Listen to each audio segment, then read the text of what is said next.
Okay, welcome back everyone to another video. In this video we are going to continue with our Anki tutorial and go much deeper into the features, creating of cards, and how to get things from your PDFs and all of that. So please watch the first video if you are new here, so that you can understand the basics. But for those of us who have already watched the first video, already have an idea about how the app is, let's just zoom right in. So I open my Ankiapp. I would like to put it in the light mode for the purpose of this demonstration. For the first video it was in dark mode. I usually just put it in dark mode to conserve battery. So night mode here, but let's just put it in light mode so that you can see. So back here you can see my folders, and you can see that in each folder there is a number which shows the number of cards which I have in that folder. So as you can see, in ops I have 45 topics or 45 cards, compared to child out where I have only 23. Now these are cards that I make, especially with the help of AI. On the side you can see some numbers due and some percentages. Let's jump into that. So now I'm going to go through one of my decks and show you how things are. So let's say I click on obstetrics. Now that I've clicked on obstetrics, you can see all my various topics, right? PPH, antepartum hemorrhage, prenatal, and all of that. And so on the side of my topics, you can see that one topic is here, antenatal care, which doesn't have the cloud icon. That means that I've already downloaded it. But when it has the cloud icon, it means that it's in the cloud, but I need to download it to use it on my device. So let's click on something like the CS and see how it is. So when I click on the CS, because I need to download it, I'll have to click on the download button. But from here I can just see how some of the cards are and click on any of them and I can see the answer. So like this, you can just scroll over and see how the cards are, but it won't really benefit you when you want to actually revise the cards. This is just to have an overview of them. Down here you can see the date that I made the cards and all of that. So when I click on download, it downloads the card for me. Now you can see at the top here we have CS, which is the topic. You have grade. Grade is basically one of the different ways by which Anki incorporates space repetition inside the app. Alright, and we'll talk about some of those ways. And so when you scroll, you can see how you are doing, track your progress, the stats. In the previous video we talked about the stats here. You can view the stats inside an individual card. So let me go back to the cesarean session. So now here you can see the cards, you can see the total number of cards which are here. You can click here where the 41/41 is and see all your cards. Alright, and so here you can see all your cards. You can see the card and the answer. When you click on any of the cards, you can see how it is like. So you can see that I framed the question like absolute indications for cesarean session, and then below it, which is the back, is my answers: CPD, obstructed labor, PVR, PAS, and all of that. When I scroll, I can see info when I created it, the total number of cards, the total number of times I've reviewed it, and all of that. When I click on preview, alright, it's basically just going to give me a preview of how the card will be like when I revise it. When I click on front, that means that I'm only seeing the question. And so when I'm revising it, it will come like this: absolute indications for cesarean session. Then I think in my head, oh, we have CPD, obstructed labor, PVR, type 2B, 3 and 4. Then I don't remember the rest. Then I click on back and I see the rest of the answers: uterine rupture, abnormal lie, cord pull-ups, fetal distress, previous classical cesarean session, and all. And so this is just how to flip through the cards. Now you can change your view. I don't really like this view, but you can use that one also. You can click on select, whereby you can click on a particular card and delete it and then copy it and others. When you click on this plus icon again, you can create a new card here. You can also just go back and create a new card. When you click on this, it shows you how you want to arrange the cards or how you want the arrangement to look like.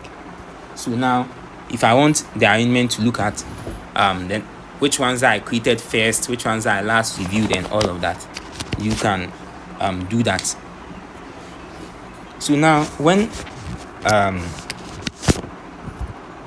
I go back like this, all right, again there's also this search whereby you can search for individual cards. So let's say if I search for absolute indications for Caesarean section, you can see that it is searching so I can find that card. So sometimes you are on the ward and the consultant has asked a question, that this is somewhere and you want to scroll through your cards, but sometimes scrolling through like this can be difficult.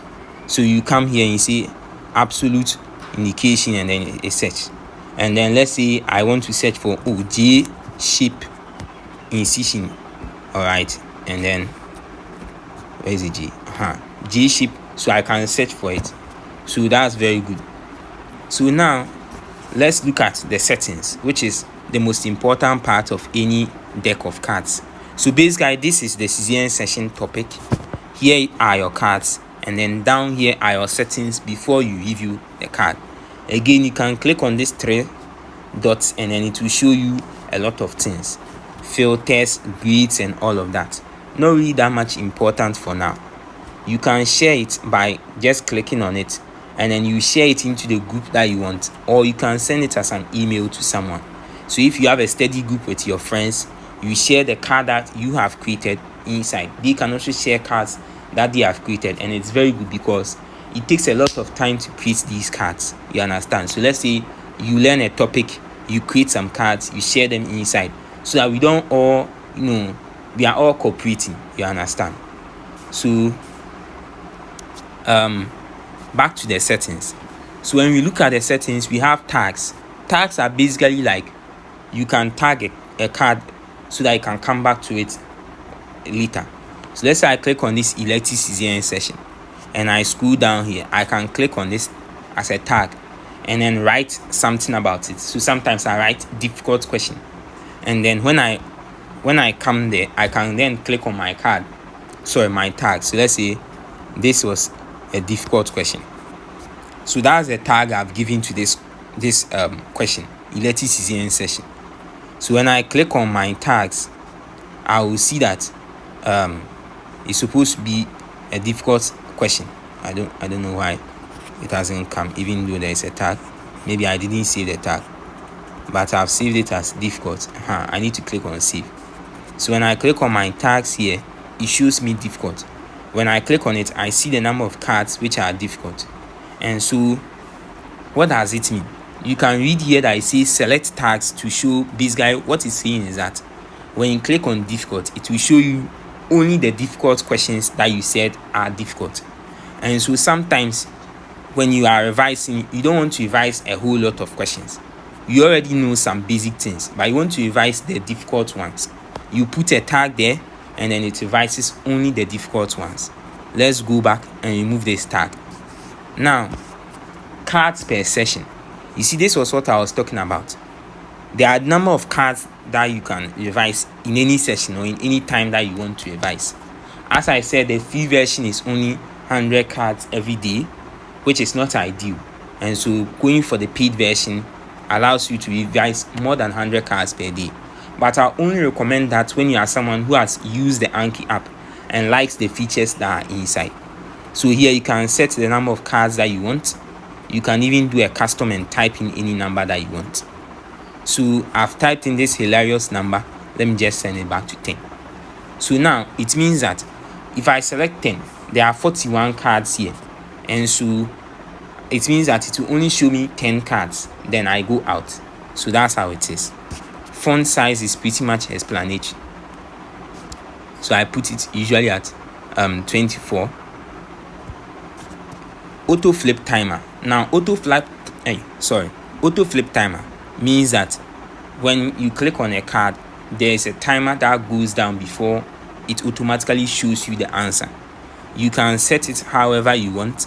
So let's say 5 seconds. That means that after 5 seconds, it's showing you the answer, whether you know it or not.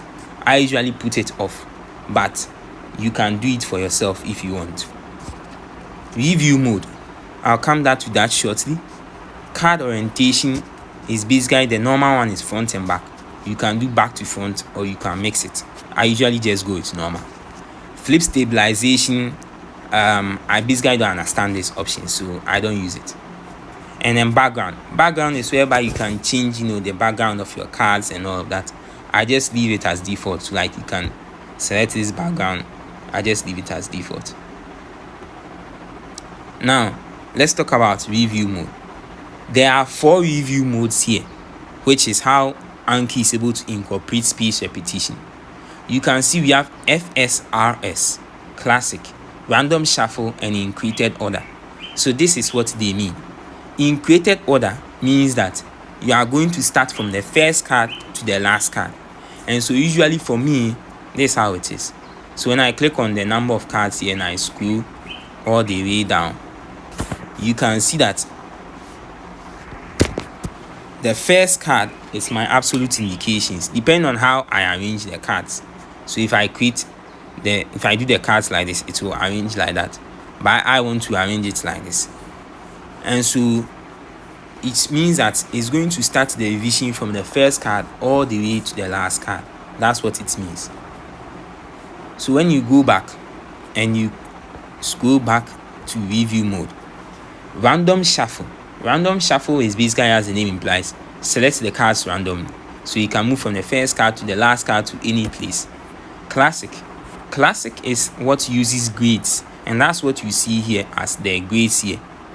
Classic basically uses the fact that depending on how best you answer the card, they assign a grade to it.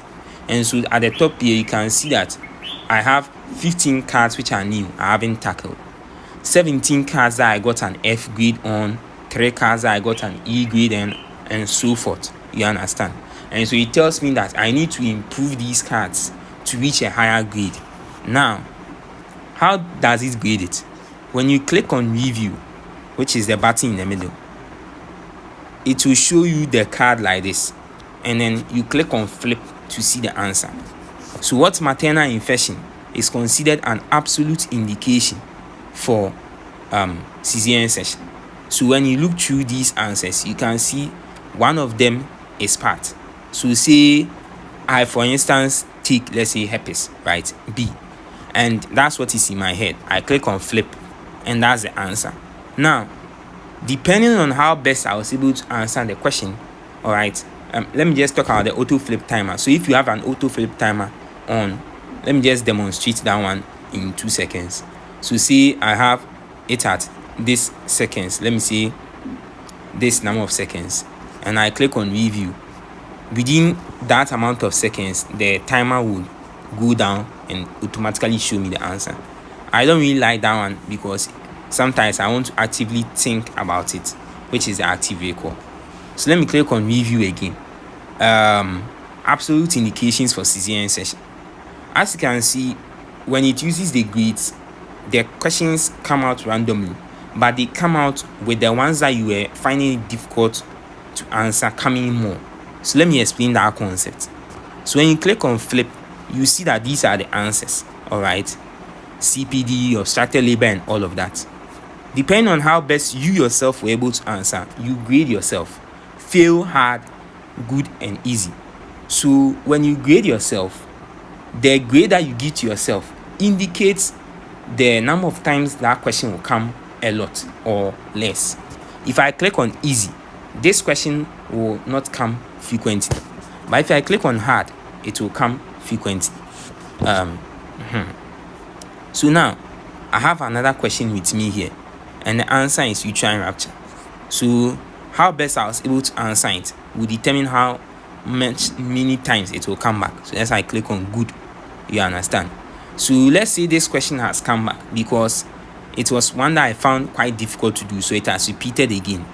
If I click on flip and I know that this is the answer now, and I click on easy, it comes less. And so that's how it is. And this timer something here just shows you that it's a visual representation of the amount that you are doing. When you have a lot of cards selected, it goes down very, very slowly. So now let's just go through these 10 cards and see how it is with the classical format. So we are now revising cesarean section using the classical format. let's just revise what we've learned so far. What we've learned so far is that we open our app. And some way, somehow it has automatically changed to dark mode. It really likes the dark mode. I mean, that's what I usually use. So let me come to light mode. And now I open Ops. So now when I open Ops, you can see this icon, the download. When I click on it, all the icons, all the cards with the cloud will automatically download. If you don't want to do that, you can leave it. When you click on this last reviewed, again, it shows you how you want to arrange the decks. And so when you click on this last reviewed app, it means that the last review card will show up. When I click on last review down, the Caesarean section which I last reviewed just now goes all the way down, which I don't want. It depends on you understand? Say you are learning for exams, you want the last reviewed ones to go down and the ones that you've not reviewed to come up. It all depends on you. Now you see this green checker there, that means that you've answered all the questions in that card for that day. Okay, so now you can see that I click on my Caesarean section, but before that, just look at how it is. So now the writing, which is the pencil icon just now, means that this is a modification that has been done to this card.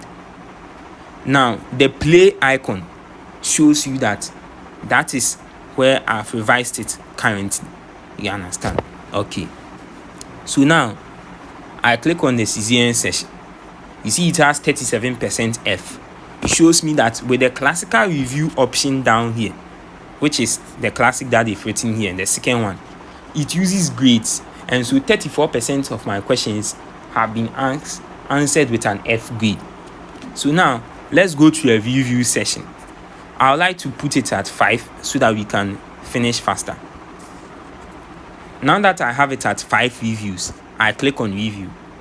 So the question comes, what is the usual recommended skin incision for a routine Caesarean session? Say it is a financial skin incision that's in my head. I click on flip. Hooray, is financial. Depending on how well I was able to answer it, sometimes it's an easy question like this, so I click on easy. Sometimes I found it difficult to answer it. I had to think a lot, but I was able to get it. Then I click on good. Sometimes I really don't get the answer, but I click on hard. And sometimes I didn't get it at all, and that is fail. Doing this honestly allows you to be able to, it helps you, because at the end of the day, the ones that you answer as easy come less, and the ones that you answer as difficult come more, and which helps in your review. So let's say easy. Then I go through all of these ones. So it comes, I click, it comes, I click, it comes, I click, it comes, I click. I am now done with my 5 cards for that session. You can see the number of reviews I have done today. It says 17, which is on the average. You can see my grade change, basically nothing. You can see the number of reviews I've done today. That was the average. In this session, it took me 55 seconds, and I spent 11 seconds averagely on each card. So you can go over and see the grades that were assigned for the individual cards. You can see these grades. So now, if I click on continue, it is going to give me the other questions in the Caesarean session, which weren't part of my first session, because it depends on the number of cards that I'm using. And then I just revise this one again till it's done, and then that is that. So this is how you can revise through your cards. Sometimes you might have, like, see the antepartum hemorrhage. I have, let's say, 84 questions. I click on download. It opens up. I have 84 questions to do, and I don't want to solve all 84 questions. I can just click and set the number of questions I want to solve, and so it helps in your revision. Now I want to show the other ways by which you can do the reviews. When you click on review mode, we've talked about in created order. What I usually do is that when I have a topic that I haven't usually learned in a long time, I've forgotten some of the basics, and I want to learn it from the start to the end, I use in created order. So say antepartum hemorrhage, I click on review, and then I start from the first thing. What is antepartum hemorrhage? So when I click on flip, it tells me that this is bleeding in late pregnancy from 28 weeks all the way to viability and all of that.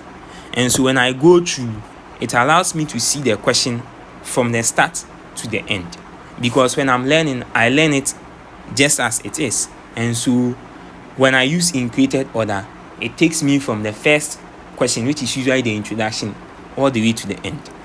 Now, after using in created order, I then can use random shuffle if I just want to randomly answer any question. Now, I don't usually use the classic option, which arranges it in grades. I feel like it's not the best. Just recently, they added the FSRS option, which when you download Anki first, you will be prompted to enable. And this is a better one, or a better space repetition algorithm, in my opinion. It selects the cards intelligently using the FSRS algorithm, and this is how it is. So with the FSRS algorithm, immediately the whole scene changes. You see now that it shows you new, now less than 24 hours and all. So now new is cards that are new cards that you haven't revised. Now is cards that you have to revise right now. Less than 24 hours is, as the name implies, cards that you have to revise in less than 24 hours. Tomorrow is cards that you have to revise tomorrow, less than 1 week and future. So it enables you to do space repetition without you putting in any effort to planning any timetable and all of that. Because space repetition is basically like, I learn Monday, I revise Tuesday, I then learn the thing again 2 days later, I learn it 4 days later, I learn it 8 days later. But then with this one, the FSRS, it automatically arranges it in the space repetition for you. The ones that you have to learn now, the ones that you have to learn in less than 24 hours, the ones you have to learn tomorrow, the ones you have to learn in the week, the ones you have to learn them later, which helps in your revision. And it has tagged them, and so automatically as you revise them, it then brings them up for you.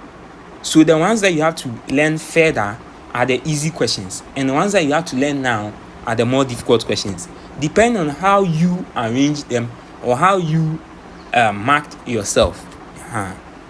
So now again, if I click on the cards, I can go through the cards like this. You understand? Now when I click on the FSRS, it gives me FSRS retention. Let's click on that. FSRS retention is light, balanced, or intensive. It shows you the interval by which you want your revisions to be like. The more intensive it is, it means that the revisions are at a much shorter pace. You understand? Meaning that you have short intervals and more reviews. And so when I click on it, that's what is going to happen. I usually just put it at balanced. So now with FSRS, there is something to note here. You see the 69 that they've written here. It corresponds to the 69 questions I have to do now. When I go out of the deck, that is the 69 that they've written here. And so I can have a representation right there when I open the folder ops that I have to do 69 questions in anti-pattern image. So it clicks in my head that I have 69 questions to do now. The more I answer, the more that number reduces. Let me show you. When I click on review and this question has come, how do we manage vasa previa, which is diagnosed antenatally before 34 weeks? So let's say in my head I'm thinking of some conservative management. I flip and that is there, conservative treatment, and I go over and I see how the treatment is supposed to be like. So basically, full blood count, blood for grouping and cross matching, saving the blood and correcting any other abnormalities and all, and then waiting till 34 weeks to deliver. That is how the management is like. And if that is what I was thinking and if that is the answer, I grade myself, say good. So now it means that I've done one question. If I go back, you see that the number of questions left has reduced to 68, and this is how it is. I feel like the FSRS is a much better option for revision because it helps you to know how many cards you have to do at any point in time. So let's just go over this revision. So I click in coagulopathy, in moderate and severe abruptio. There is maybe Kofi is a boy. So now that Kofi is a boy, I click on flip So when you look at it, I have hypofibrogenemia and thrombocytopenia as my answers. I said Kofi is a boy is my answer, which is totally wrong. So I click on the last one. All right, which means that it will come more recently.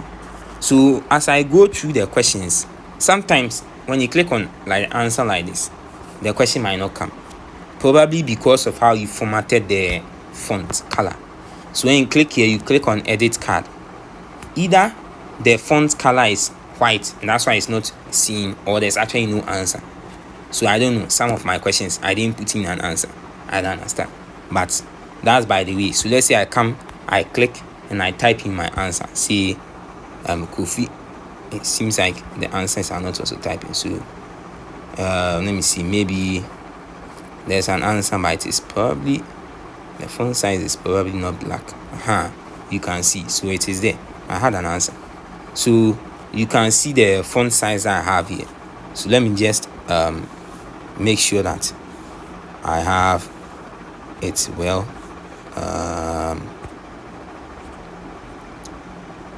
Let me put my ear. Basically, this is how the answer is like, right? So let's say I put this here so that it becomes nice, and I click on save, and you can see this is my answer. You understand? So when you are revising like this, it helps you, because say you are answering this question, how do you do a bedside clotting test for coagulopathy in placenta abruptio, and what should you suspect? So basically, like, it's like you ask yourself the question and then you try and see how best you can remember it. This is much better than just rereading your slides thinking that you've learned, but you've actually not learned. Because I always say that the best determiner of you learning something or of you knowing something is that you are able to answer questions. If you tell me that you've learned placenta abruptio, the best way for me to know that you've actually learned placenta abruptio is that when I give you this question, which is in placenta abruptio, can you answer it? If you can't answer it, then you've not learned it. Regardless of how recently you've read it, if you can't answer it, you've not learned it. It may be in your short-term memory, but it hasn't been encoded into long-term memory. Excuse me. So now, that's how it is. So as I go through this review, I don't know, some of them, you still need to click on edit, and then it will come like this. I click on flip, and then I see it here. So as I go through this review, I get to see that some of them I don't understand. I have to now highlight them and put them as black color, and yeah, I don't understand. Sometimes the thing can fool with you, but anyways, you just click on edit and then you are done. So now when you click on that recap button, I'll come there. So let me put this one at, let me say 2 cards, so that we can finish this one fast. So when I click on review, my question comes, I click on here, I see the answer, I click on here, and I have this star, which is basically, I don't know why there's a star there. Some of my questions, whenever I encounter any problem, just highlight the whole thing like this and click on black color. It will basically come back. Yeah. So you basically just highlight it like this. What is it doing? Basically cancel, and then click on edit card, click on highlight everything, and then click on the black color, and then click on save. The card will come back. So now you can see the answer, and then you are done. So when you're done with the card, that's the number of cards that you selected. You see this thing about the FSRS, cards due. So it shows you how many cards. This is just off, but let me just click here. When I click on review and let's go through to, you can see cards due. Now cards due is basically, as the name implies, how many cards do you need to do now, how many cards do you need to do today, how many new cards do you need to do. So it helps you to track. This shows you your average and your success rate and all of that, and then shows you the average time that you spend on each card. one thing about doing Anki and flashcards is that the more you do active recall and spaced repetition, the less and less time that you spend on each topic. In a sense that if I start all the way from the start of the year and I'm learning cervical cancer, at the start I can take, let's say, 45 minutes to learn cervical cancer because I'm now learning it. Sometimes 1 hour, sometimes 2 hours. But the more I put in the work, the more I use active recall and spaced repetition with the Anki, the more I do that, what happens is that the number of time I used to review it decreases. So you can see that the total review time will be decreasing. You understand? And so by exams time, the cervical cancer that I used to use 1 hour or 2 hours to revise will take me only 15 minutes to revise. And that's the power of doing Anki. You understand? So now, one other thing about Anki is that some people do Anki so much that they don't balance it. In a sense that, how does abruptio cause renal impairment? Some people are there, they do the Anki so much that they leave the realm of learning or understanding into the realm of chew and pour. Chew and pour is good because you want to understand the thing and also know the facts around it so much that once it's said, you can see the answer. But then some people don't learn, they rather do chew and pour, meaning that once they see how does abruptio, they know the answer. When you do that, it's not really helpful because at the end of the day, you are not really learning. You are just chewing the question to that answer. You understand? And so when you do that, you are not really learning. So now, how does abruptio cause renal impairment? Because there is ischemic necrosis of organs like the kidney. You understand? Which can result in acute kidney injury. Because of the ischemic necrosis, there is no blood supply to the kidney. So now, what some people do is that, for me, abruptio, with the bleeding and all of that, decreases the blood supply that goes to the kidney, causing necrosis, ischemia and necrosis to the kidney. But then, this is the understanding. Someone will solve the Anki so much that he doesn't care about this understanding. All he sees is how does abruptio, and then he sees the answer, ischemic necrosis to the kidney. And so, in exams, when the question is framed in a different way, he's not able to apply what he has learned because it doesn't. He didn't learn it. He actually just did chew and pour. So that's one thing about Anki that you should note of. When you are learning it, learn it in such a way that you understand the concept. Yes, we want to chew it. We want to actually increase our retention or our memory of the thing, but you want to make sure that you're actually learning the concept. So, for example, what is placenta abruptio? This is a normal one. Let me click on how is app test done. So someone is there, he just see how is app test and he knows the answer, but he doesn't understand the concept. But for you who understands the concept, that is much better. Anki is just a tool not to replace understanding, but to increase your retention. That's it. Increases your retention. So that's the difference between people who don't do Anki or who don't use flashcards and people who do flashcards. I can understand the app test. You can understand the app test. But when it comes to me that I've used flashcards, when they ask me the question, I'm able to say it the right way, with the right terms, with the right numbers and all of that. But you are not able to, and you'll be fumbling, even though you know the concept. And that is the essence of Anki. But it's not supposed to replace your understanding of the concept. It's just supposed to boost your memory. Let's go back. So basically, this is how cards are. Let's go back once again and click on the stats. So now you can see the number of cards I've done today is reflected. You can see that I have this icon here, which shows that I've done it today. And so the more I do, the more days, the more I create that streak. So it helps to build your consistency. Let's go to home.